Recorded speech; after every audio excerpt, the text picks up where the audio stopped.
It began with a locked door. Emily never locked her restroom door, never. But that night, as I passed by on my way to get a drink from the kitchen, I heard the gentle click of the lock turning. Something about that small sound triggered an alarm in my gut. I paused and listened. The shower was running, but I could hear muted whispers, not loud enough to make out the words, but enough to know she wasn't talking to herself. I should have gone away. I should have disregarded it. But my feet would not move. Instead, I stood there, heart pounding in my chest, eager to hear more. The whispering ceased abruptly. A few seconds later, there was the sound of water splashing. A hurried motion. Panic. Emily, too, never rushed through her shower routine. She took her time. I enjoyed it. Something wasn't right. The thought struck me before I could stop it. She was not alone. This was ridiculous. I was being paranoid, correct? My mind was scrambling for explanations for something. Anything to make this normal. Perhaps she was on her phone. But who the hell answers a phone call in the shower? Why would she lock the door? I drew away and moved softly inside the bedroom. My hands were ice cold, but my face burned. My throat was dry. My brain was screaming at me to halt, wait, and consider. However, my body was already in motion, grabbing for her phone on the nightstand. The screen remained on, and my world cracked open a text. Only one. But that was enough to bomb what I thought I knew about my spouse. Last night was unforgettable. I can still feel you touching me. The word struck me like a sledgehammer to the chest. I stared at the letter, breathing in short, irregular gasps. My ears are ringing. My fists clenched so tightly around the phone that my fingertips hurt. It came from someone named Nick, whom I did not recognize. I scrolled up, half hoping. I was almost fearing what I'd uncover. The talk didn't last long. Only a few messages. But the way they spoke was casual, comfortable and familiar. They told me this wasn't new. Emily, you are insane. It was only one night. Don't become clingy, Nick. One night. Do you think I believe it? Emily, you should. Nick, I should also assume you did not say my name in a desperate manner.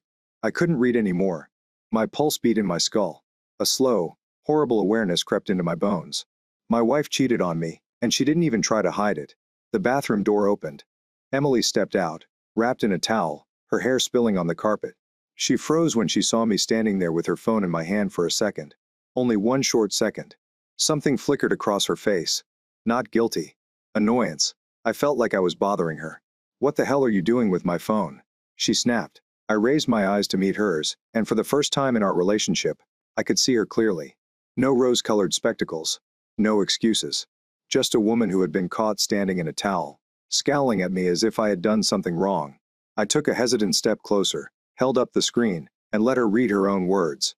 I paid close attention to her facial expression. She did not flinch, did not gasp or stammer. She simply stared at it. She then said in the coldest, most detached voice I'd ever heard. She said, "Don't go through my stuff." I let out a quick, harsh, humorless laugh. That is all you need to say. Emily breathed heavily and rolled her eyes. Jesus, Matthew. This was a mistake. It meant nothing.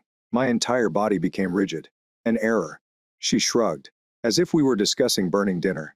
It was a one-time thing. I could barely comprehend what I was hearing. You cheated on me, and all you can say is that it didn't mean anything. Yes, she answered, as if it were the most obvious thing in the world. I had been drinking. It was dumb. But it's not a huge deal. Not a huge deal. I couldn't speak or breathe. All I could feel was a crushing, suffocating weight in my chest. The kind of weight that makes you realize that nothing will ever be the same again. She observed me, waiting for me to walk on as if it were a trivial nuisance. A minor setback in our marriage that we could brush off and forget. I took a slow breath, and tried to keep my voice steady. Who is he? Emily rolled her eyes again, as if I was overdramatic. It does not matter. Who is he? She paused. And that pause revealed everything I needed to know. Matt, it's nobody. Just a dude at work. Look, I'll block him, okay, it's finished. I don't care about him. A guy from work. My vision was blurry around the borders. She was still lying, still downplaying, still treating me as a fool. I moved one step closer. She did not move. I did not shrink away. Instead, she crossed her arms. Eyes are narrowing. You are overreacting. Did I come home to you? Something inside of me cracked. I smiled slowly and deliberately, prompting her to take a step back. You're right, I responded gently. She blinked. What? I nodded while still smiling. You're correct. It's not a huge deal. Confusion flared in her gaze. Matt. I turned and walked past her, taking my keys from the dresser. My heart was racing so hard it felt like it might burst, but my hands remained still. Emily frowned. "Where are you going?" I didn't respond. I walked out, got into my car, and drove away. When I returned hours later, Emily walked into an empty house. Emily contacted me 5 times before I even got to the freeway. Each time I let it ring, the quiet became heavier. The lady I had built my life around, the woman I trusted beyond all others, had just stood there in a towel, telling me that her affair was no big deal, and I'd smiled at her. Not because I had forgiven her or accepted it, but because I had already made a decision. She wanted to pretend as if it was nothing, that she could simply brush it aside and move on. Fine. Let us see how she handled it. When I treated it in the same manner. When I approached the first junction, my phone vibrated with a text message. "Emily. Come home. Stop being so theatrical." Dramatic? I grabbed the steering wheel so tightly that my knuckles ached. This was not an apology. There was no guilt, imploring, or regret, only annoyance. Emily was not worried about losing me. She was not even concerned in her head. I would come back. I'd eventually swallow it, push it aside, and things would return to normal. Because that was what she had expected. I drew a slow breath and made another decision. I wasn't about to yell. I wasn't about to beg for an explanation. I was not going to give her the joy of fighting. I was determined to make her feel like I felt. I turned around and drove to a 24-hour storage facility on the other side of town. By the time I arrived, I had a plan. It took me 2 hours to clear out everything I had ever brought into that house: my clothes, electronics, and equipment. Every item of furniture that I owned before meeting her. The television, couch, and bed frame. I left the mattress since it was hers, and I wasn't going to touch it. Now that I knew what she had done, I didn't simply pack my belongings. I pulled everything that belonged to me out of that place. I used this coffee mug every morning. Photos of us from years ago, before she transformed like this. The simple things she would notice and realize too late that I had left. By the time I was finished. It was almost finished. That's when I left her the note. It was short. Just a few phrases were written on the kitchen counter with a marker I discovered in the drawer. "It's not a huge deal, right?" I walked out an hour later, as the sun began to rise over the horizon. The phone rang again. I didn't respond. Then another text. "Emily. What the hell, Matt?" I smiled. Now it was a major thing. I ignored the first call. The second time, I let it ring just long enough to hear Emily's panicked voice before putting it to voicemail. The third arrived with a text. "Emily, where is all of your stuff? If not, please come back." Not, "I apologize. Now let's discuss." It's just confusion. Shock. It was as if she hadn't considered the possibility that I may go. She seemed to assume that I would do what I always did. Take a deep breath, swallow my pride, and allow her to get away with it. I let her sit in silence for a while. I parked outside an old cafe that still smelled of burnt coffee and cigarette smoke, and stared at my phone on the table. I didn't have an appetite, but I ordered something anyway. I watched the steam rise from the mug, and the condensation accumulate on the glass of orange juice. Everything felt crisp. The hum of the overhead lights, the hushed chatter of the pair in the seat behind me, the way my fingers trembled against the table, as if they needed something to hold on to. This was real. This was happening, and I had no idea what was next. My phone vibrated again. "Emily, where are you? Emily? Why are you behaving like this? Emily, call me right now." I exhaled gently, moving my thumb across the screen, and hovering over the call button. Then one last text arrived. "Emily, quit being a child and return home." A child. Something chilly slipped through me. I sipped my coffee. Allowed the bitterness to settle on my tongue. Then, with precise movements, I typed my response. "Matt. Home. Do you mean your house?" The 3 small spots emerged immediately. Then he stopped. I started anew. Stopped. She had no idea how to respond to that. And that told me all I needed to know. The phone rang again. I let it go to voicemail about a minute later. A fresh text. "Emily. Oh, my God. Are you really leaving me over this?" I almost laughed at the sheer chutzpah of it. She dropped and smashed my beloved coffee mug, as if she had neglected to pick up something at the store. I left my money on the table, grabbed my keys, and walked away. The next time I answered the phone, I didn't want to hear her voice, but I wanted her to hear mine. "Hello?" She snapped as soon as the phone call connected. I let the silence play out, allowing her to experience it. Then I finally said, "Why are you calling me Emily?" That threw her. "What are you? What the hell do you mean that you left?" "Matt. I awoke to find all of your belongings gone." "You're correct," I said quietly. I performed a beat of quiet. Then, "Are you serious now?" I walked to my car, leaned against it, and watched the early morning traffic pass by. You said it was not a big deal. Emily exhaled a sharp, furious breath. Oh my God, Matt. It was not. It was one night. One foolish error. So, why are you concerned that I am gone? She spluttered. It was as if she hadn't even realized those two things didn't add up. You are my hubby. I laughed. I couldn't help it. A real sharp, unfunny laugh. You can't call me that. Her breath attracted Matt's attention. No, I replied, cutting her off. You've made your choice. You just didn't believe I'd make mine. A pause, then silence. Are you truly abandoning me? It was not a question. It was just a realization. And I realized right then that up until that point, she hadn't believed it. She had assumed I was having a temper tantrum, that I simply needed time to cool off, and that I would crawl back since that is what I always did. She didn't really believe she was about to lose me. But now, she finally did, and I let that knowledge sink into her bones before saying farewell, Emily, and hung up. The quiet when I hung up was deafening. For the first time in years, I had no obligations, and no one was waiting for me. Nobody expected me to step through the door. I should have felt free. I should have felt empowered. Instead, I felt hollow. I climbed into the driver's seat, grasping the wheel as if it were the only thing keeping me grounded. My phone was on the passenger seat screen. Dark, no calls or messages. I knew Emily wasn't finished. I knew she'd try again. But at the time, all I could do was sit there and let everything wash over me. She cheated. She lied. And when I found out, she barely flinched. That was the portion that would not leave my mind. Her expression when I showed her the messages, calm, annoyed. I felt like I was a nuisance rather than a husband. I needed to relocate. I had to do something. I started the car and drove out onto the road, not knowing where I was heading. Just knew I couldn't sit motionless. My phone finally turned on 15 minutes later. Emily. I let it ring. Then another, then another, then an SMS message. Emily. I apologize. Okay. Could we just talk? I disregarded it. Emily. This is ridiculous. You're throwing everything away because of one error. That did it. I stopped into a parking lot, put the car in park, and gazed at the message until my eyes glazed. I couldn't tell if it was wrath, tiredness, or something worse, but my hands began to shake. She still didn't understand it. It wasn't about a single error. It was about the person she became. When I discovered it, there was lying, downplaying, and a complete lack of respect. I thought about responding. I considered telling her every single idea that ran through my mind. But then another message arrived.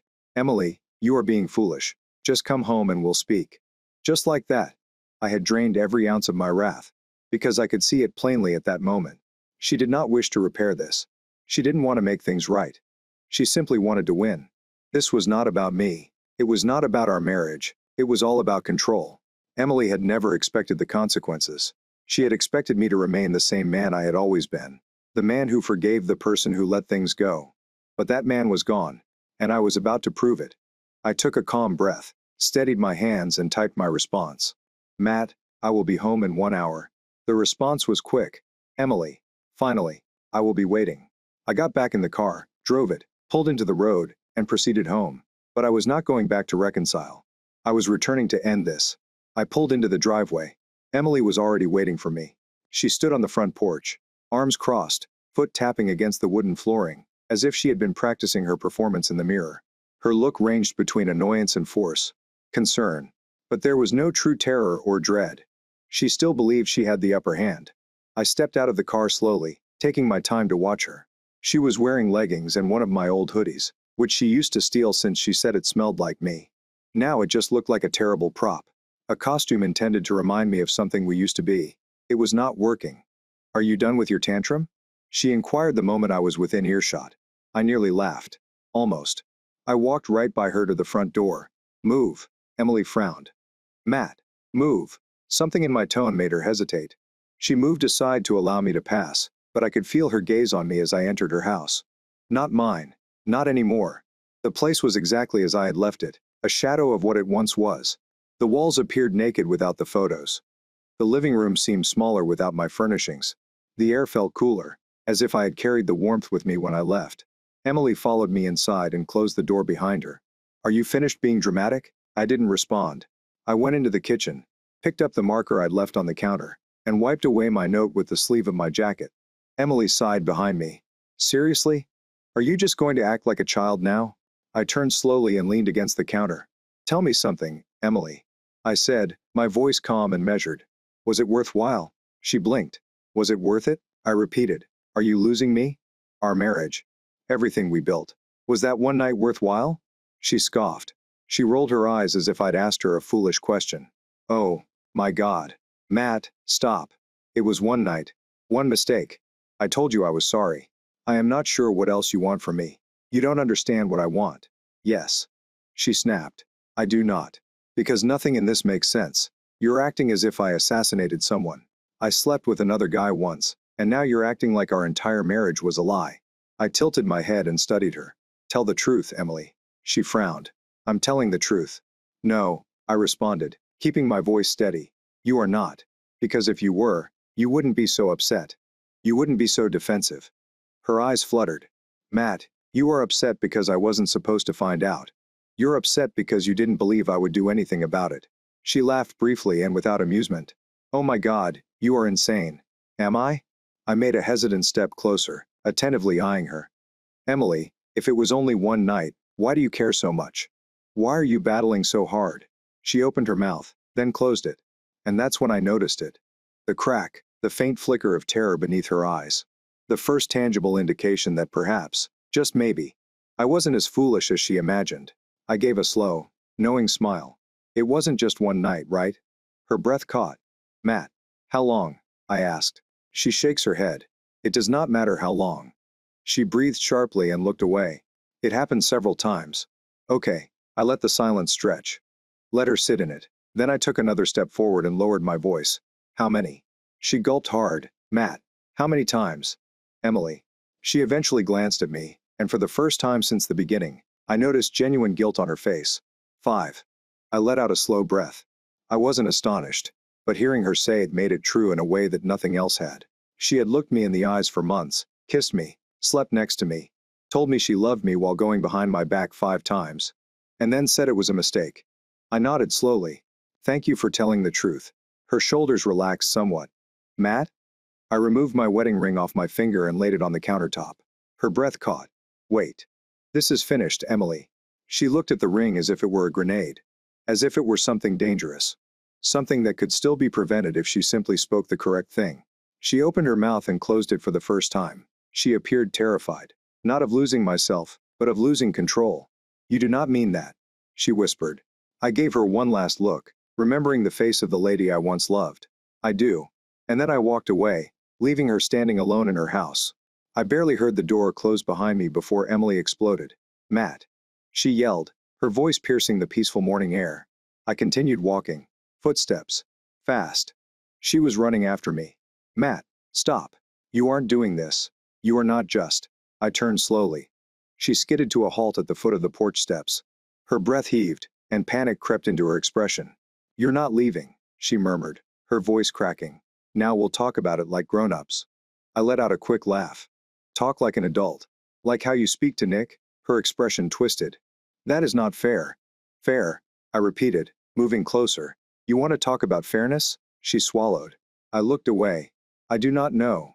I cut her off with a hard voice. You do not. You do not want to talk. Do you want me to forget? Emily flinched. She knew I was correct. For a long time, we just stood there staring at each other. The wind sprang up, rustling the trees, and carrying the faint hum of morning traffic from the main road. Then she crossed her arms and clenched her jaw. I don't understand why you are doing this. A slow, piercing smile appeared on my face. You still don't understand it, do you? She paused for just a second. But that was sufficient. I shake my head. Did you think I'd be mad? I thought I'd yell. I thought I'd break something. Consider leaving for a few hours. Just to cool down. Then I would return, and we'd go through the motions. You would cry. I swear that was a mistake. And I would take you back. Because that is what I have always done, correct? Her lips parted, but no words emerged. You never thought I would walk away. I tilted my head and watched her squirm. You are not upset with what you did. You're furious because you miscalculated. Her whole face hardened. You are an asshole. I grinned. There it is. The mask had finally slipped. The lovely, apologetic act was vanished, and in its place stood the genuine Emily. Emily, who never expected to face consequences. Emily saw me as something she could control. And for the first time in years, she realized she'd lost. She tried one final time. Her stance loosened. Her voice wavered. Matthew, please. This is something we can fix. I stared at her, allowing her despair to sink in, showing her that there was nothing left.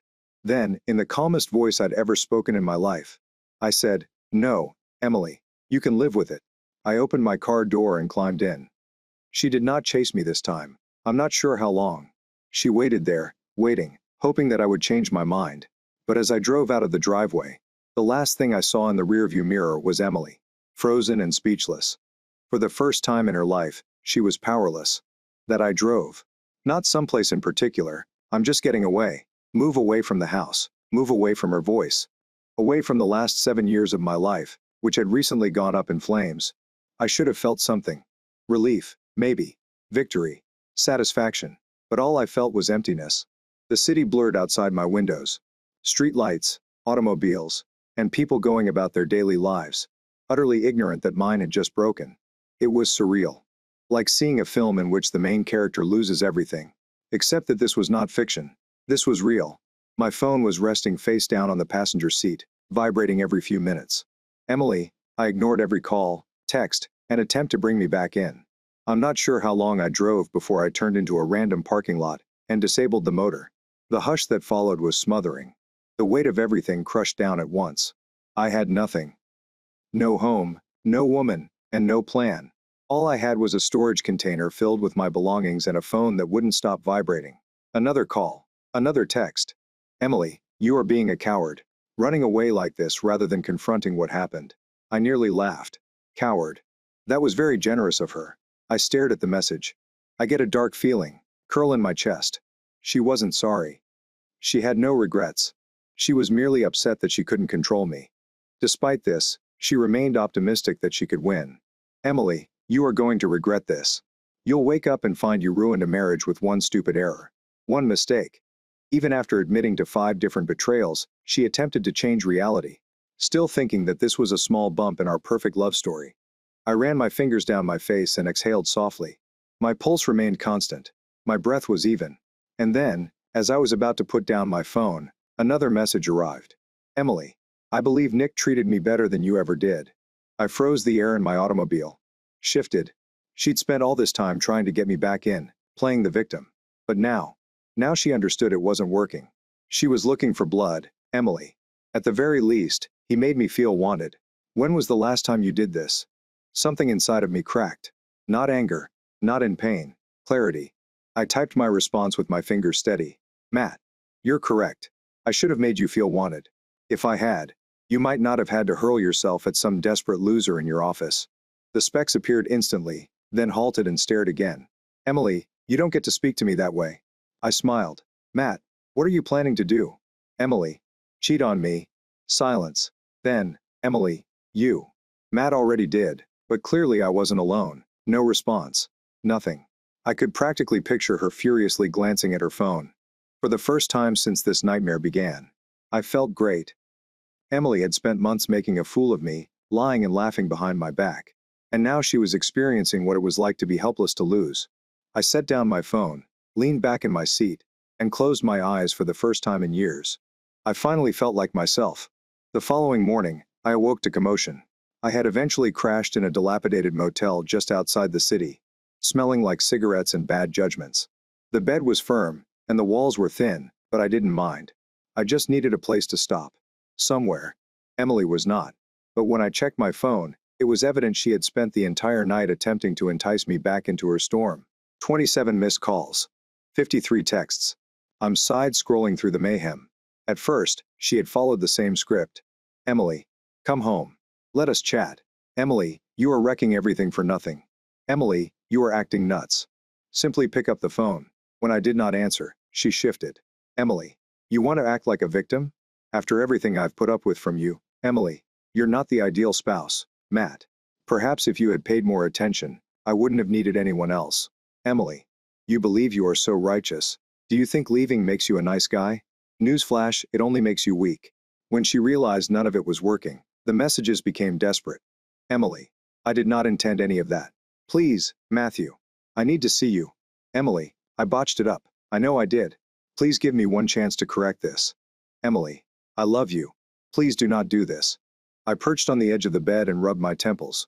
This was predictable.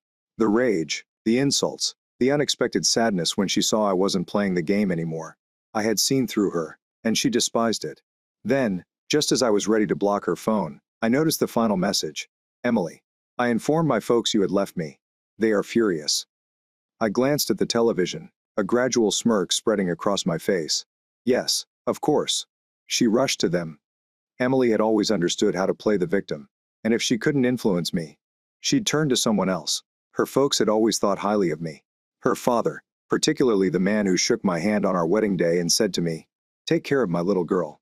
How would he react if he realized what she had done? I tapped out my response. Matt, have you told them why? A minute has passed. Then another, and then Emily. Don't you dare. I laughed. There it was. She wasn't apologizing. She was not heartbroken. She was afraid. Terrified that the truth will eventually be revealed. That was the wonderful little world she had created for herself. The universe in which she was a perfect, naive wife. And I was the unreasonable, uncaring husband who would shatter. I stretched, grabbed my jacket, and got up. If Emily wanted to pull everyone into this, that's great. Let us see how she loved it. When the entire thing came out, Emily was always skilled at making up stories and distorting reality to suit her. She could cry on command, magnify a tiny inconvenience into a personal tragedy, and make herself the victim in any circumstance. But she made a deadly mistake. She underestimated me. My phone had already blown up by the time I pulled into her parents' driveway. More texts and missed calls. Emily figured out what I was doing. Emily, Matt, don't. I swear to God, do not do this. Emily, I will never forgive you if you tell anyone. Emily, you are being cruel. This is something we can fix. Just. I turned off my phone and got out of the car. I was not here to fight. I was not here to shout or assign blame. I came here to do one thing. And now for the lie. Before I could knock on Emily's mother's door, the front door swung open. Susan stood at the doorway. Eyes red-rimmed, face taut with barely contained rage. She had definitely been crying throughout the morning. Her lips formed a narrow line as soon as she noticed me. Matt, she said with a chilly voice. Come in. I nodded and walked past her into the house. The air was dense with tension, the kind that wrapped around your throat like a noose. Emily's father, Richard, was standing near the fireplace, arms crossed. His look is unreadable. I'd always respected the man. He was quiet yet firm, someone who valued duty and accountability. That's why I knew exactly what Emily had told them. She had portrayed herself as the abandoned wife, the dedicated spouse who had committed a minor mistake only to be rejected by a heartless, unforgiving husband. She had not told them the full tale. Sit. Susan spoke fiercely, motioning to the couch. I stated that she stood in front of me, arms crossed and eyes flashing with rage. I can't believe you met. I said nothing. Just waited. How could you do it? She continued, her voice shaking. Just pack up and leave without attempting to figure it out. I let the words linger in the air for a time. Then I slowly leaned forward, my elbows resting on my knees. What did Emily tell you? I asked. Susan ridiculed your departure, that you refused to speak, that she made an error. Instead of giving her a chance, you simply walked out. I nodded. Did she tell you what the mistake was? Silence, lengthy silence. Susan faltered. She said it was something minor, that she kissed somebody, that it meant nothing. Exhaled gently. Is this what she told you? Another lapse in stillness. This time, Richard spoke. His voice was deep and gentle, but there was an edge to it. What actually happened, Matt? I stared him directly in the eyes. She slept with a man from her office 5 times. Lie to me about it. When I found out, she stated it was no big thing. Susan paled. That is not true. I brought out my phone, scrolled to the messages, and displayed them. Allow them to read her own words. I saw the blood drain from Susan's face as her mouth opened and closed, as if she wanted to protect her daughter but couldn't. Richard, on the other hand, simply stood there, expressionless. After a long moment, he breathed. I should have known, he mumbled. Susan turned to him, her eyes wild. Richard? No. He replied, shaking his head. Don't you know, as I do, that Emily has never been able to accept responsibility for anything in her life? He glanced at me, his eyes weary. I apologize, Matt. I really am. I nodded. I am not here to apologize. I didn't want you to believe a falsehood. Susan looked like she was about to cry. I just don't comprehend. She was very angry when she told us. She made it appear as if you were the one overreacting. I grinned, but there was no fun in it. Of course, she did. Emily was not sorry. She was not ashamed. She was merely upset because she had finally lost control. I stood up. I should go. Richard nodded, but Susan appeared startled, as if she was trying to process anything at all. I did not expect them to cut her off. She was their daughter, but at least they knew the truth. And it was enough. I proceeded to the door, stepped outside, and came to a halt, because Emily was parked at the curb, waiting for me. She leaned against her automobile, arms crossed, eyes riveted on me. The second time I stepped outside, her expression was unreadable, but the tension in her body revealed everything I needed to know. Emily was not here to apologize. She was here to win. I slammed the door behind me and proceeded slowly toward her. She stood still, watching and waiting, perhaps expecting me to snap, yell, or shatter. I did not. I paused a few steps away and tilted my head slightly. Are you waiting for something? Her jaw clenched. What have you told them? I smirked. The truth. Her nostrils flared. You have no right to do so. I gave a quick laugh. No. Right. I gestured back toward the house. You drew them into this, Emily. You dashed to them, believing they'd support you. You simply didn't expect them to hear both views. A spark of something passed across her face. Panic. It was gone just as quickly, buried beneath the wrath. You simply couldn't stop yourself, could you? You needed to make me the villain. I shook my head slowly. I did not have to do anything. You did it entirely on your own. She took a step closer, dropping her voice. Matt, you don't get to do this. You can't pretend like you're a perfect, innocent victim. I raised an eyebrow. Have I cheated on you 5 times? Her lips form a tiny line. That is what I thought. She breathed sharply, pacing in a tight circle before returning to me. This is not you. I frowned. Excuse me, this. She snapped and gestured at me. This is a cold, petty, vengeful act. This is not who you are. I gave her a long regard before smiling. Isn't that the problem? I replied quietly. You assumed I would always be the same. Emily's expression flashed. You thought it was wonderful. Get furious. Leave but come back. I took a step forward to close the gap between us. You thought you could lie to my face, cheat on me, and humiliate me, and I would simply forgive you. She opened her mouth. But I wasn't done. You never imagined there would come a day when I looked at you and felt nothing. Her face lost its color. I let the stillness extend, allowing her to feel the weight of what I had just uttered. And finally, I exhaled. But here we are. She gulped hard. Matt. No. I shake my head. This conversation is done. Her hands clenched into fists by her sides. You cannot just walk away from this. I laughed. Actually, Emily, I had laughed already. And then I turned and walked to my car, opening the door. But just before I entered, she spoke again. You're going to regret this. I halted. I looked over my shoulder at her. Emily's expression was tight with rage. Her arms crossed again, but her eyes were glassy, as if she had just comprehended what was occurring, as if she had finally realized she had played her game too well. I gave her a long look, then grinned. No, I just answered, I will not.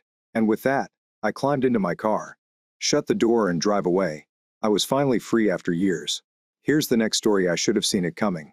I should have seen the indications. But when you put your complete trust in someone, your brain refuses to connect the dots.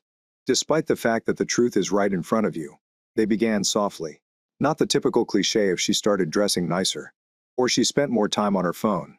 No, Emily was too intelligent for that. Her deception was smooth, so perfectly integrated into our daily lives that it seemed natural until it didn't. The first real indication arrived on a random Tuesday night.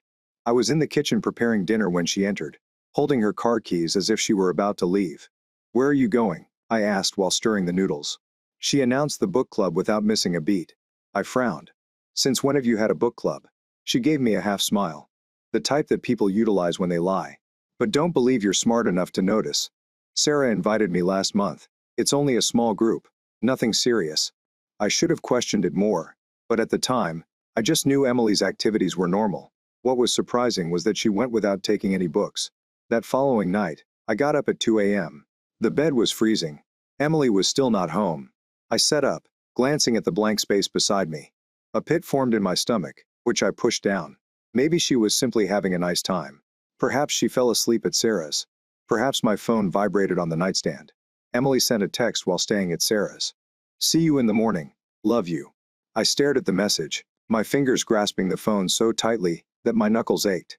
She'd never done this before. In 6 years of marriage, she had never spent the night somewhere else without notifying me beforehand. I attempted to sleep, but my brain refused to allow me. When she stepped through the door the next morning, she saw something odd. Her hair was moist, as if she had just washed it, and she smelled like men's cologne. I didn't recognize. Morning, she murmured nonchalantly, dropping her luggage on the couch. I watched and examined her. Have fun? I asked. She stretched her arms and yawned. Yeah, we drank too much wine, so I crashed at Sarah's. I knew it. I didn't have proof, but I could feel it in my bones. That's when I decided to do something. I reached for my phone and sent Sarah a brief message. Hey, just checking. Did Emily stay over last night? The read receipt appeared instantly. A few seconds later, 3 dots appeared, vanished, reappeared, and then vanished again. It took a whole minute before she reacted. Yeah. Why the pause? That reluctance. This was all I needed to know. I did not respond. I simply put down my phone and proceeded into the living room, where Emily was reading through Instagram as if nothing had occurred. You have to work today? I asked. She nodded, without looking up. Yeah. I have a customer meeting in the afternoon. Emily was a freelance graphic designer. She never had in-person meetings with her clients. She did everything remotely. Another crack. I feigned a smile and leaned against the doorway to observe her. Where is your book? She blinked, perplexed. For your book club? What are you now reading? She opened her mouth, closed it again, and forced a laugh. Oh, I forgot the name. It's something historical. Not really my style, but Sarah chose it. Lie. I felt like a scientist studying a creature beneath a microscope, observing its movements and reactions. And the longer I watched, the more I noticed it. How everything she said didn't exactly make sense. Like a puzzle with the wrong pieces pushed together. But I said nothing. Not yet. Because I stopped looking for indications. I was searching for proof. The truth has a way of creeping through the cracks, no matter how hard you try to hide it. And Emily. She was beginning to slip. I let it go for a few days, appearing to believe her. But all the while, I was watching and waiting. I knew if I pushed too hard or too quickly, she'd become defensive and cover her tracks better. No. I needed her to get comfortable. I smiled because I wanted her to believe she was smarter than me. I kissed her goodnight. I asked her how her book group was going, all the while preparing the stage for when she would bury herself. It did not take long. One evening, she told me she was leaving for another meeting. This time, I did not ask any questions. I simply nodded, kissed her cheek, and urged her to have fun. She appeared relieved, as if she had assumed I had stopped suspecting anything, which was her mistake. As soon as she walked out the door, I grabbed my keys and followed. She did not notice me. She was too busy tapping away on her phone, beaming at the text she was sending. I stayed back, keeping my distance as she drove into town. If she was truly heading to a meeting, I'd look ridiculous. But something told me this was not the case, and I was correct. She drove into the parking lot of a small motel, a place where individuals do not sleep. I waited in my car, gripping the steering wheel, watching as she stepped out, adjusted her hair in the side mirror, and strolled directly into room 214, as if she had done it 100 times. I did not move. Not yet. My heart was beating, and my hands shook, but I forced myself to remain cool. I had what I needed, incontrovertible proof, but I was not prepared to confront her. Not yet. Because if she was bold enough to lie to my face and walk into a motel room with another man, she must have believed she could get away with it, and I wanted to hear how she tried out. I drove home silently. No music, no ideas, just the constant buzz of the tires on the road. My hands felt numb on the steering wheel. My body was on autopilot while my brain fought to process what I'd just seen. Emily, my wife, enters a motel room with someone else. I wanted to storm in, throw open the door, and find out what kind of man she had swapped me for. I wanted to see her expression when she realized she had been caught, but it would have been too easy. She would have simply denied it. Cried, made excuses. No, I preferred to let her weave the rope herself. I wished to hear her lie to me again. Look me in the eyes, and tell me she was at some ridiculous book club, when I held the truth in my hands. So, I waited. 3 hours later, she went in the front door as if nothing had occurred. Hello, babe, she said, lowering her purse to the counter. How was your night? I looked up from the couch. My expression was carefully bland, uneventful. How was your meeting? She stretched her arms and yawned, as if she had been in an exhaustive meeting room. Arg! So boring, I swore. These customers enjoy hearing themselves communicate. I nodded slowly. Yeah. Where was it? She blinked, caught off guard for a split second, before smiling. Oh, just a small bistro downtown. Lie. I examined her, letting the silence extend long enough to make her uncomfortable. So there it was, She adjusted her weight and reached for her phone. Anything to avoid looking at me for too long. I forced a smile. I'm glad that went well. She smiled back and walked towards the bedroom. I am going to take a shower. I saw her leave. She had no idea. The following morning, I took the day off work. I needed more than my own eyes on this. I required undeniable evidence. So I hired a private detective. When my coworker's wife began performing the same techniques, he turned to this guy. By the end of the week, I'd collected everything. Photos and videos. Timestamps. Emily had not simply been cheating on me. She had totally transitioned into a double life. She was not even cautious about it. I had multiple restaurants, parks, and even a hotel. She had walked into each of them while holding another man's arm. When I saw his face in one of the images, something inside of me snapped. Because I knew him. When I saw his face, my stomach fell. Emily hadn't been sneaking around with a stranger. Wasn't it a coworker, gym trainer, or strange person she met online? No, it was someone a lot closer to the house.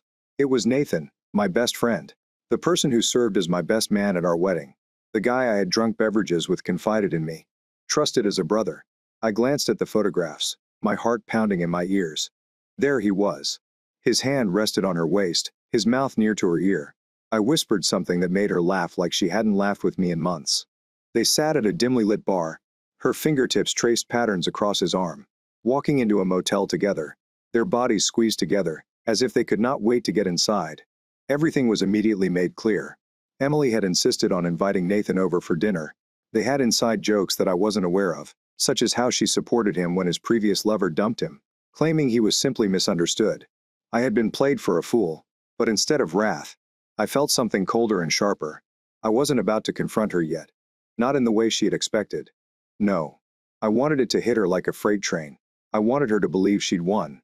She had gotten away with it. So, I waited. That night, I acted normally. We ate dinner together and watched a dumb show on Netflix. I kissed her goodnight. And when she said, "I love you," I muttered back. She had no notion that at this time tomorrow, her world would be destroyed. The following morning, I awoke before Emily. I lay there for a minute, staring at the ceiling and listening to her calm, steady breath. My wife. My betrayer. By tonight, she would not be sleeping on this bed. I sneaked out silently, grabbed my phone, and messaged Nathan. Me? Hello, dude. Are you free tonight? I need some advice on Emily. Thinking of preparing a surprise for her. He reacted within seconds. Nathan? Yeah, of course. Want to get a drink? Perfect. The moron had no idea he was marching directly into his own execution. I spent the remainder of the day putting my strategy into action. I went to the bank and had our joint accounts frozen. Then I met with a lawyer, presented all of the proof, and initiated the divorce. I even paid extra to expedite everything. Emily believed she was untouchable. She had no idea she was going to lose everything. By nighttime, I was prepared. Nathan and I met in our usual bar, which we had been going to for years. He greeted me with the same relaxed smile and macho energy that he usually had. But this time, I saw through it. We got drinks and exchanged light talk. I let him think that everything was normal. Then, after a few minutes, I leaned in with my tone. Casual. You know, I continued, swirling the whiskey in my glass. I've seen some changes in Emily.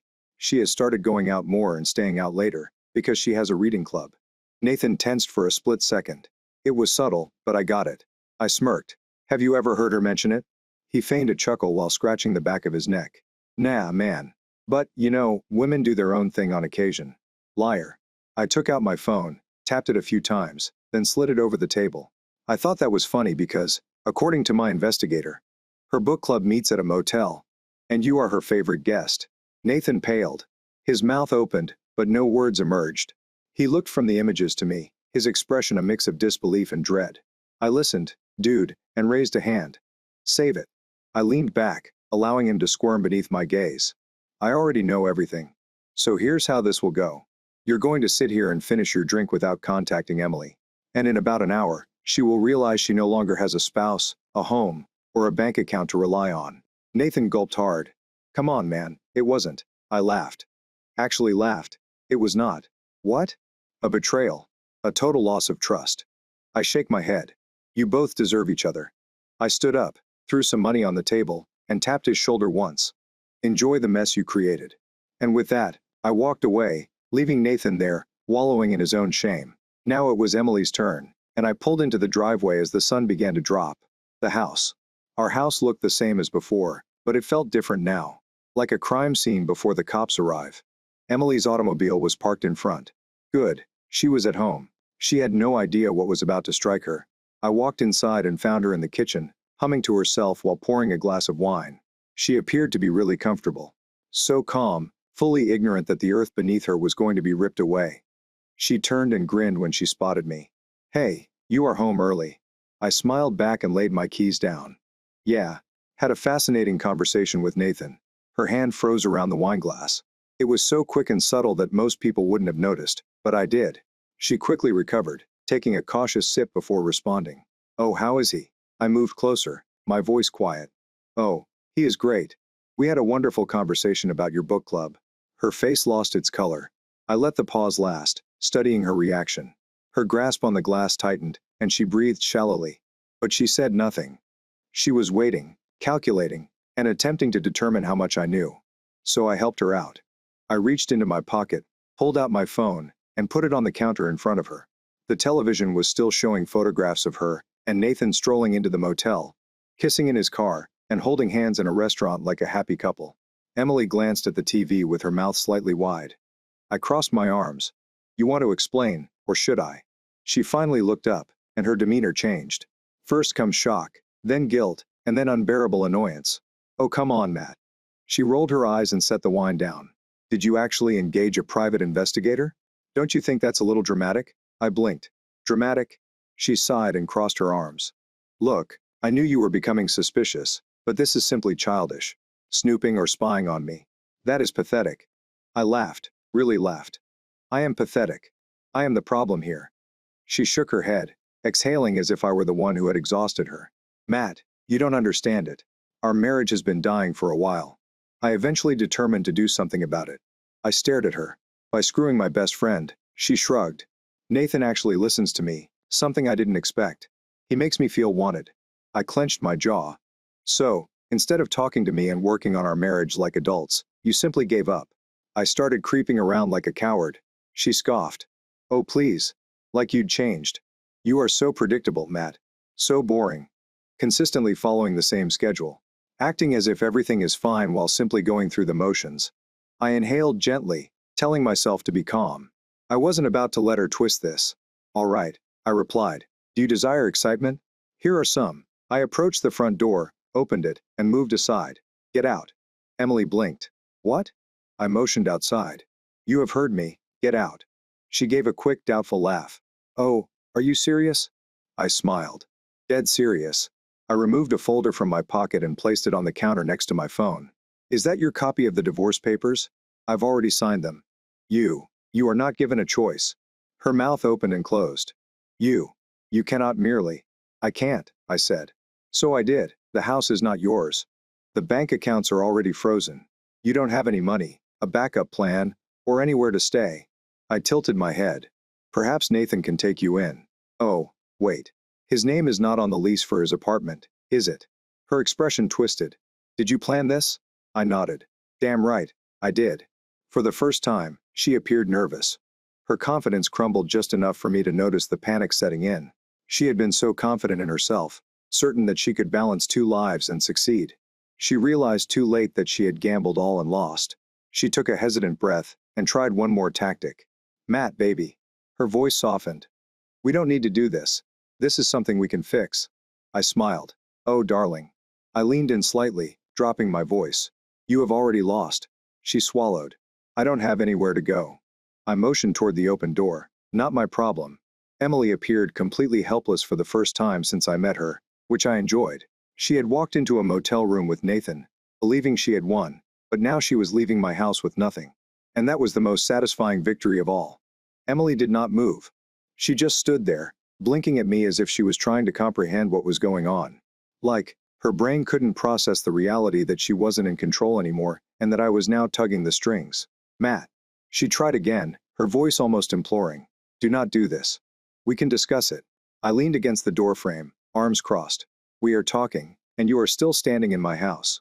She exhaled, annoyance creeping into her tone. "Where am I meant to go?" I shrugged again.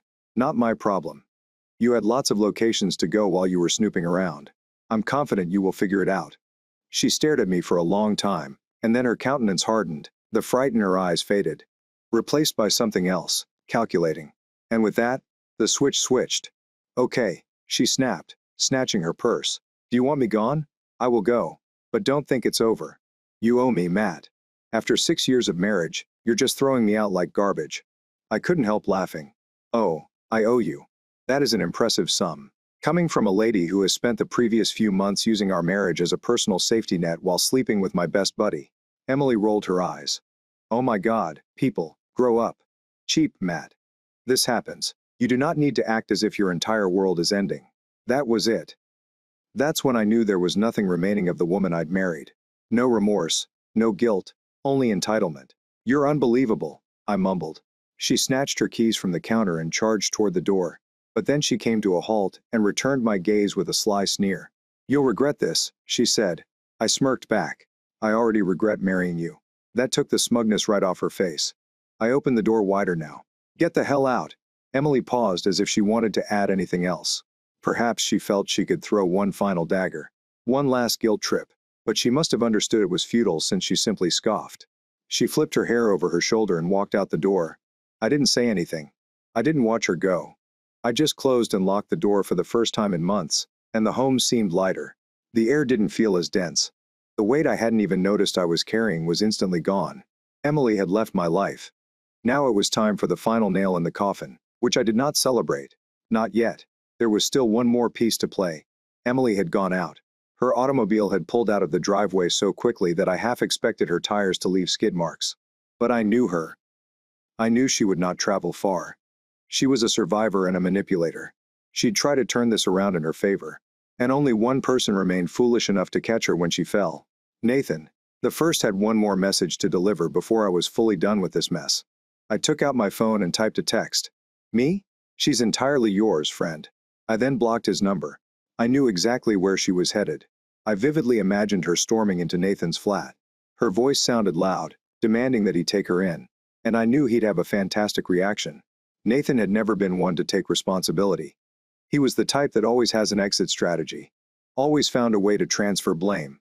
He was all right fooling about with Emily because she had a home, a spouse, and a life to fall back on. But now she was his problem. I knew he didn't want that. I could already hear the struggle forming in my mind. Emily. Nathan. I've got nowhere else to go. Nathan. Please wait. You have truly left, Emily. I did not depart. Matt tossed me out. Nathan. So, what do you want me to do about it? Oh, it was going to be stunning.